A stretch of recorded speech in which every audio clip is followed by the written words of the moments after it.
Kepolisian Satreskrim Polres Jakarta Barat rupanya tidak main-main dalam melakukan pemberantasan judi online.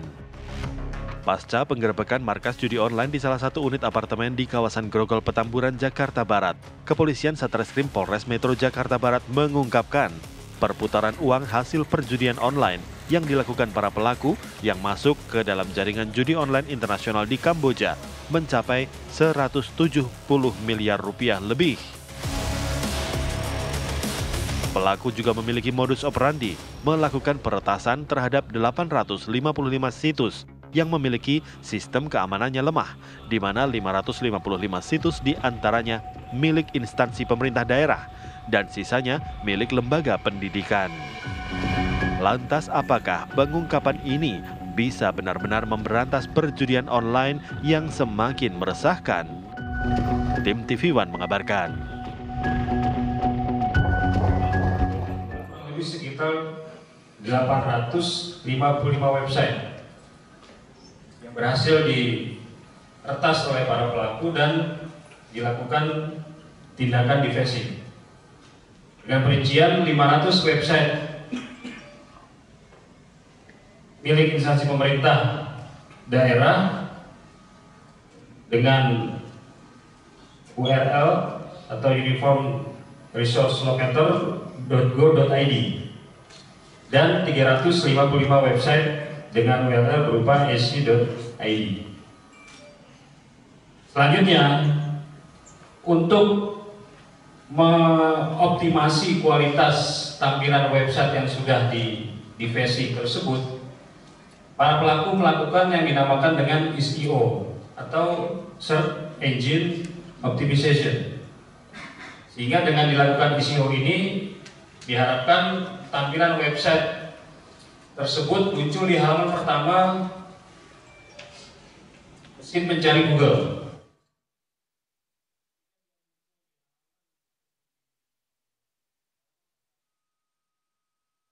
Iya, judi online ini semakin meresahkan. Nah, selain juga ternyata 555 situs pemerintah yang diretas dan berhasil dimasuki oleh oknum begitu ya, atau jaringan judi online, ini sangat mengkhawatirkan sekali. Kita akan ajak pemirsa juga untuk mengetahui bagaimana respon dari masyarakat terkait judi online ini bersama rekan kami Vena Kintan. Selamat pagi, Vena.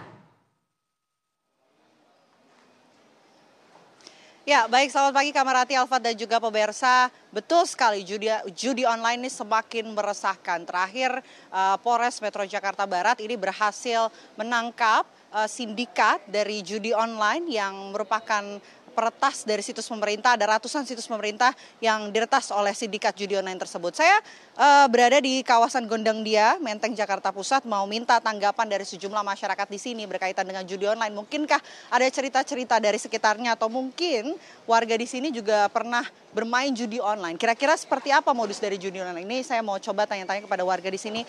Selamat pagi, Bapak. Dengan Pak siapa, Pak? Pak Billy. Pak Billy boleh berdiri sedikit, Pak? Ya, oke. Pak Billy, Pak Billy ini pernah main judi online nggak, Pak? Kalau saya pengalaman saya belum main judi online. Oke. Tapi kalau di sekitar Pak Billy ada nggak yang main judi online gitu atau jadi korban judi online? Kalau di sekitar saya banyak. Teman saya juga ada yang main judi online, korbannya banyak. Sampai ada yang berantem sama istri, sampai ada yang sakit karena judi online juga, banyakan begadang ya. Jadi nggak bisa narik ojek gitu. Oke.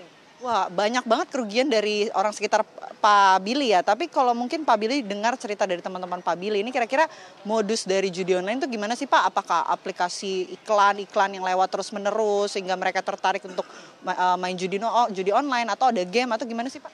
Kayaknya dia modelnya mainnya game. Ya, jadi orang kan sering main game gitu ya, seneng lah orang jadi bermain judi online. Kayaknya di sini juga banyak yang main judi online gitu melalui game, ya kan? Kalau saya kan emang belum pengalaman nih, ya kan?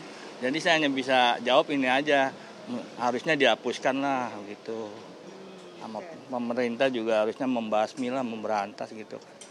Meresahkan ya, Pak ya, dengan adanya judi online ini. Tapi kalau dari Pak Billy nih, peranan pemerintah tuh harus apa untuk bisa memberantas judi online di Indonesia? Ya harus ada ketegasan dari pemerintah, ya kan? Harus dia harus mengerajiakan, yang pakai handphone juga harus dirajiakan ya kan. Dicarilah yang mana yang main judi online, harus dihapuskan juga gitu. Menurut saya ya kan. Oke, baik. Mudah-mudahan bisa didengar oleh pemerintah. Terima kasih banyak Pak Billy, selamat kembali beraktivitas. Ya, saya mau coba cari satu warga lainnya, pemirsa, untuk minta tanggapan berkaitan dengan judi online. Selamat pagi, dengan Mas siapa, Mas? Mas Rifki. Mas Rifki? Iya. Oke. Mas Rifki pernah main judi online nggak, Mas? Atau jadi korban judi online? Tidak. Oh, enggak. Tidak, ya. Bener nih, nggak pernah main judi Enggak, online? enggak. Oh, enggak. Oke. Kalau di sekitar ada yang pernah main judi online juga nggak, Mas? Ada teman-teman ya, sekitar ya. Kasusnya gimana, Mas? Sampai gimana, Mas, itu mereka main kasusnya judi online? Dia kala itu sampai gade barang ya. Awalnya menang itu semakin depo besar, semakin menang kebesarannya, diiming-imingin. Nah, setelah itu kayak orang nabung lah, gimana kan? Makin kalah dia. Awalnya gitu. Menangan uang sesaat ya. Iya. Tapi kalau Mas Rifki pernah lihat iklan-iklan judi online, game online di Platform media sosial handphone ya terutama ya. Itu banyak ya. Dimingin-mingin menang segini. Depo 20.000 bisa menang jutaan kan. sempat tertarik nggak mau main? Tidak, nggak suka, saya nggak ngerti gitu-gituan main ya. Oke. Mas Rifki, ini menurut Mas Rifki nih, pemerintah harus gimana nih Mas untuk menangani judi online ini? Ya, untuk pemerintah saat ini harus ambil tindakan cepat ya langkahnya. Nah, terutama dari akarnya. Tidak pemerintah ambil tindakan cepat, pasti rakyat banyak tidak bisa bermain dengan judi online, terutama di bagian Kemenminfo ya, bidang apa? Situsnya itu terutama harus dihapus. Situsnya? Iya, terutama ya. Baik, terima kasih banyak Mas Rifki, terima kasih, selamat kembali beraktivitas. Ya itu dia Kamarati, Alfat dan juga pemirsa, mayoritas masyarakat menginginkan pemerintah untuk segera bertindak, khususnya salah satunya tadi meminta untuk situs-situs judi online ini segera diblokir atau dihapuskan agar tidak ada lagi masyarakat yang terjerat dengan judi online dengan modus game online tersebut. Sementara saya kembalikan kepada Rati Alfat di studio. Baik, Vena Kintan mengabarkan seputar tanggapan masyarakat yang meminta agar pemerintah segera menghapuskan judi online. Tapi menjadi ironis karena banyak bahkan 500 lebihan situs pemerintah daerah yang justru terkesan memfasilitasi karena kabarnya diretas begitu ya. Nah, untuk membahasnya kenapa ini bisa terjadi, ada pakar keamanan siber dan juga IT, ada Pak Alphonse Tanujaya. Selamat pagi, Pak Alphonse. Pagi Alfat, pagi Ranti. Ini modus barukah? Ada peretasan, kalau bisa dibilang peretasan ya, karena berdasarkan infonya adalah mereka ini menggunakan link pemerintah daerah, tapi kemudian ketika diklik itu masuknya ke situs judi online. Ini modus seperti apa sebenarnya? Sebenarnya ini modus lama, tetapi kelihatannya diulang dan disempurnakan karena efektivitasnya tinggi. Karena kalau Kominfo melakukan blokir terhadap situs judi online kan mudah. Tetapi kalau situsnya masuk ke situs Pemda, ya gimana dia ngeblok? Lalu dia sempurnakan sekarang dengan web forwarding, karena banyak data-data juga di situs pemerintahan ya, pemerintah daerah dan lain sebagainya. Ini kan banyak data-data masyarakat juga ya, agak sulit untuk dibloknya begitu ya? Ya, kalau diblokir layanan pemerintah daerah terganggu, jadi nggak mungkin. Jadi ibaratnya si malakama, gue blokir ini layanan terganggu, gue nggak blokir dia buat judi online.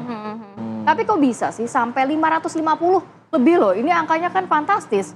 Situs pemerintah yang memang data masyarakat digunakan untuk pelayanan masyarakat kok bisa sampai kebobolan begini? Apa security-nya kah apa ya? Atau apa yang bikin? Ada ribuan sebenarnya situs pemerintah dan masalahnya pengelolaan situs itu istilahnya tuh tidak dilakukan secara benar. Pada umumnya situs pemerintah dibangun berdasarkan project, jadi project base. Jadi kalau proyeknya udah selesai ditinggal. Sedangkan untuk mengamankan situs itu kita seperti komitmen seumur hidup, seperti kita menikah. Kamu udah taruh situs kamu online, dia setiap hari selalu terpapar atas celah keamanan. Nah, celah keamanan itu yang memungkinkan situs itu diambil alih. Nah, itu yang digunakan oleh... Cara menjaga keamanannya itu harus seperti apa? Kalau tadi komitmen seumur hidup, berarti memang harus terikat kontrak dengan pembuat web itu, termasuk keamanannya setiap hari harus ada di situ, atau seperti apa? Nanti dijawab saja dah ya. Kita kembali. Kita jeda dulu, tetap di sini di Apa Kabar Indonesia Pagi.